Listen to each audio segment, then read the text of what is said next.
दिल्ली गोकुलपुरी रेना जहां जोगी मेना आकादा ओंडेरे सेंगेल लगाव काते 7 गोटांग हड़ को गज गुड़ा कना बाडायोग कना उनको दो बांगमा जापिद हालत रेको ताहे कना उन ओक्तो गे जापिद हालत रेगे को आतारा कना आर को गज आकना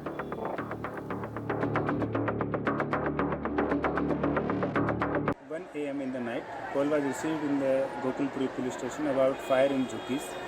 Immediately, the district night GOs and the district reserve, along with the staff from the all police station, reached on the spot with all the rescue equipments.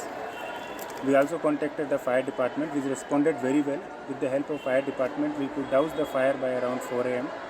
In the incident, the 30 Jhuggis are burned, along with the belongings, and 7 lives are lost. हमेशा थोड़ी जल्दी फैलती है। बाद में जो हमारे अफसर गए उन्होंने ये बताया कि सर आग ज़्यादा बढ़ी है, तो हमने टोटल 13 जो है फायर टेंडर भेजे। ये आग बहुत तेज़ी से फैली और इसमें क्या था कि क्योंकि ये रबड़ के जो टायर वगैरह होते हैं, इस तरह का मटेरियल इस तरह की दुकानें ज़्यादा थी वहाँ पे, इस वजह से आग जो है बहुत फास्ट फैली। और जब आग हमने बुझाई तो उसके बाद जब हमने सर्च ऑपरेशन किए तो हमें 7 लोगों की बॉडी मिली, जो कि चार्ट थी बिल्कुल, जिसको आप पहचान नहीं सकते, मतलब ऐसी बॉडियाँ हैं अभी। और ये अलग अलग जगह से मिली, तो ये ऐसा प्रतीत होता है कि ये लोग सोते ही रह गए, क्योंकि आग बहुत तेज़ी से फैली थी, लोग निकल नहीं पाए और शायद नींद में सोते ही रह गए।